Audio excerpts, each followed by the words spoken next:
Fala pessoal, tudo bem? Então, ó, na aula de hoje a gente vai começar a falar sobre o reino animal, né? E a gente vai entrar aí no filo dos poríferos. Então a gente já tinha começado a falar sobre os reinos, né? E eu disse para vocês que a gente ia estudar cada um deles. A gente viu algumas características que os indivíduos precisam apresentar para estar dentro do reino animal. A gente viu que eles têm que ser eucariontes, né? Ou seja, eles têm que ter uma célula com núcleo. Também tem que ser pluricelulares. Então, eles são formados por várias células e também são heterótrofos, né? Então, eles não produzem o próprio alimento, eles precisam de uma fonte para poder se alimentar. A gente vai ver que, além dessas características, a gente consegue ver nos animais outras coisas que a gente pode utilizar para poder separar eles dentro de cada um dos filos, ok? Então, vamos começar? Então, a gente consegue separar os animais em dois grandes grupos. O primeiro grupo aí é o grupo dos invertebrados, e o segundo é o grupo dos vertebrados. Então, nos invertebrados, a gente tem os animais que não apresentam coluna vertebral, ok? Já no grupo dos vertebrados, a gente tem os animais que apresentam essa coluna vertebral.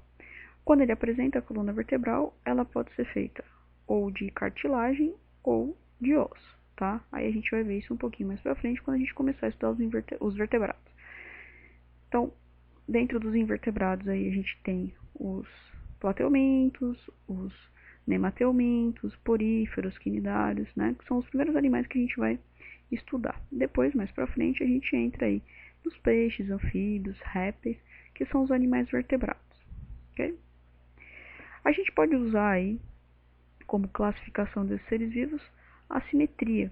Então, quando um animal apresenta simetria, a gente está dizendo que ele apresenta lados semelhantes. Nem todo animal apresenta isso, tá? Então, o animal que não tiver simetria, ou seja, se eu tentar traçar um corte longitudinal em qualquer sentido no corpo dele aqui, ó, externamente eu nunca vou conseguir dividir em lados iguais. Isso acontece com a maior parte das esponjas, né? Então, a maior parte delas é assimétrica, algumas vão ter simetria radial, a gente vai ver isso mais pra frente, mas a grande maioria aqui é assimétrica. Então, se eu traçar um corte aqui imaginário em qualquer sentido, externamente no corpo do animal, eu não consigo dividir em lados iguais. Então, eu falo que esse animal é um animal assimétrico, não apresenta essas partes semelhantes aí, ok?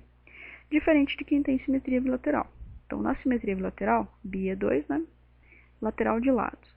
Então, se eu traçar um corte longitudinal, eu consigo dividir o organismo, né? O animal, em dois lados semelhantes, externamente falando, né? Então, vai ter direita e esquerda, dois lados semelhantes. Sim? E tem aqueles que têm simetria radial. Os de simetria radial, né, eles apresentam um corpo circular aqui.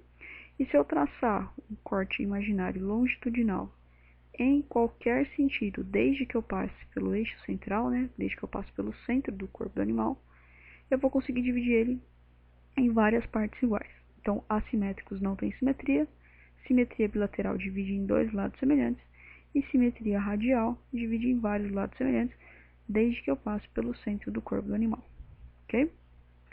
E o primeiro filo que a gente vai falar aí é o filo dos poríferos, que tem um representante aí bem famoso, que é o Bob Esponja. Só que se a gente olhar para o Bob aí, a gente percebe que ele parece mais uma esponja de lavar louça aí, né? Uma esponja de tomar banho, do que uma esponja de verdade, né? Uma esponja do mar.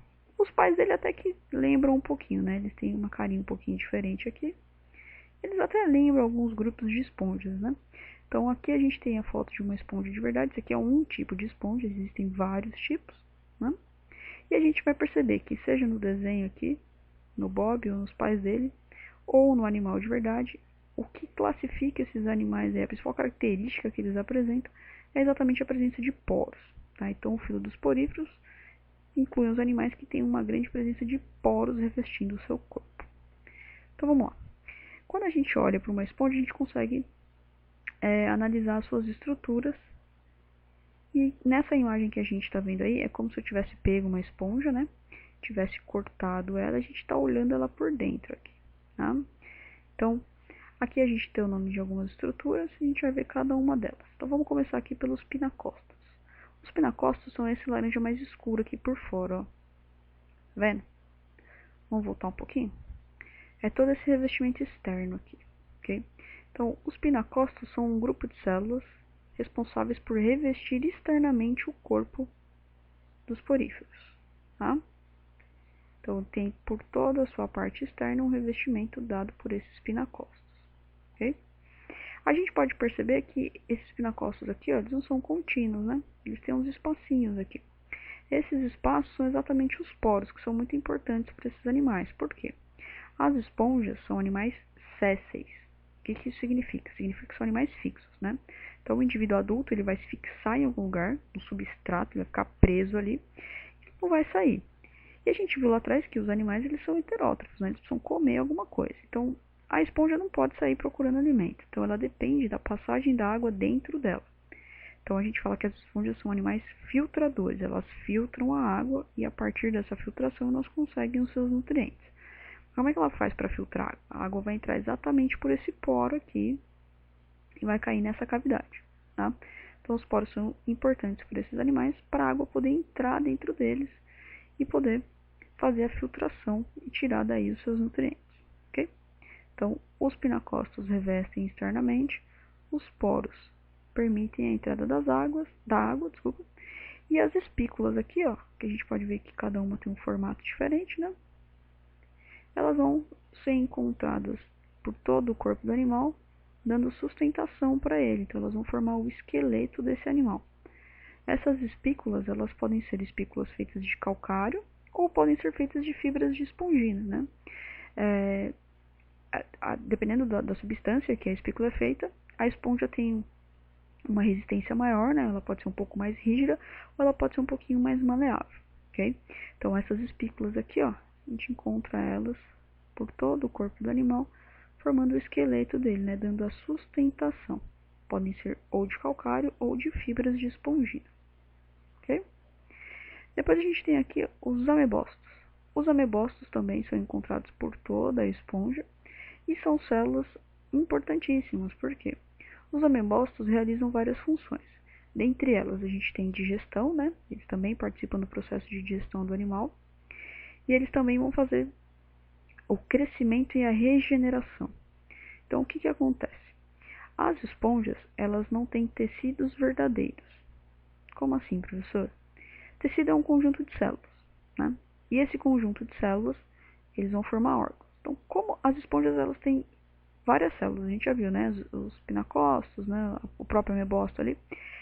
E elas são células que elas desenvolvem as suas funções, só que sem formar um tecido. E se não forma tecido, não forma órgão. Se não forma órgão, não forma sistema. Para a esponja isso é legal porque vamos supor que se quebrar um pedaço dela aqui, ó, ela vai conseguir regenerar esse pedaço. Como ela não tem tecido verdadeiro, esse amebosto aqui, ó, ele consegue formar qualquer tipo de célula que estiver faltando. Então, se quebrou um pedaço e ela precisa fazer pinacosto, o amebosto vai lá e faz para ela. Se quebrou um pedaço e precisa fazer as espículas, ela vai lá e faz. Então, esses amebostos aqui, eles participam da digestão, eles conseguem fazer a regeneração e o crescimento do animal. Por isso que as esponjas, quando elas se partem, quando elas se quebram, elas conseguem voltar e conseguem se regenerar com uma certa facilidade, porque como não tem tecido verdadeiro e tem uma célula que pode se transformar em qualquer uma, fica mais fácil para poder fazer esse processo, ok? Depois a gente tem aqui os coanócitos, que a gente diz que são células flageladas. O que é uma célula flagelada? Ó, olha para a imagem aqui, ó. Tá vendo que ela tem tipo um rabinho aqui, ó? Isso aqui é um flagelo. Esse fiozinho aqui é um flagelo. E esses flagelos, eles ficam se movimentando, tá? E aí o que acontece? Ela tem esse colarinho aqui, a gente fala que essa parte é o colarinho, daqui sai o flagelo. E aí se a gente olhar aqui dentro, ó, tá cheio dessas células, todas voltadas para a cavidade, ó. Tá vendo? Então esses flagelos ficam batendo aqui, ó. E a primeira coisa que esse coanócito vai ser responsável é pelo fluxo da água. Então a água, ela sempre vai entrar no mesmo sentido. Ela entra pelos poros, passa pelo átrio, que é essa cavidade, esse espaço vazio aqui no corpo do animal, e sempre sai lá por cima, pelo ósculo, que é essa abertura aqui, ó, tá? Então, por que sempre faz esse sentido? Exatamente porque os coanócitos, eles batem e criam uma circulação aqui dentro da água.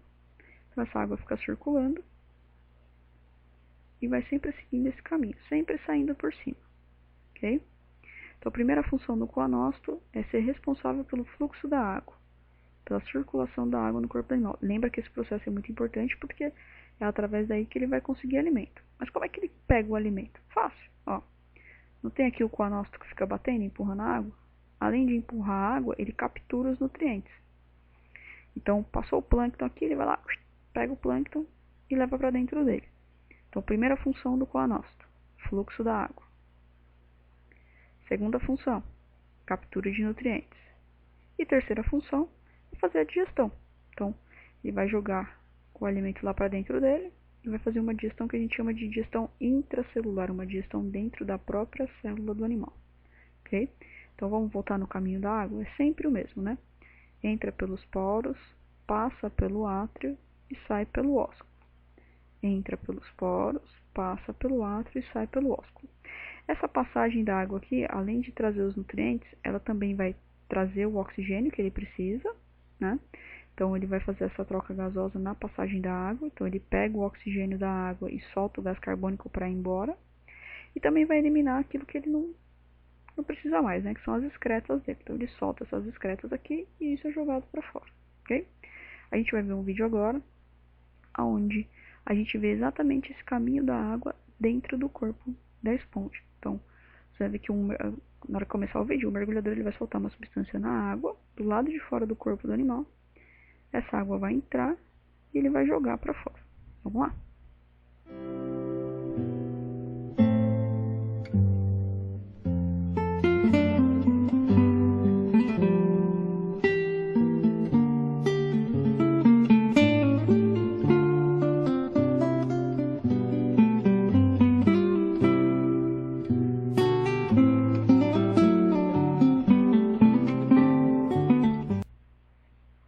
Então, o que acontece?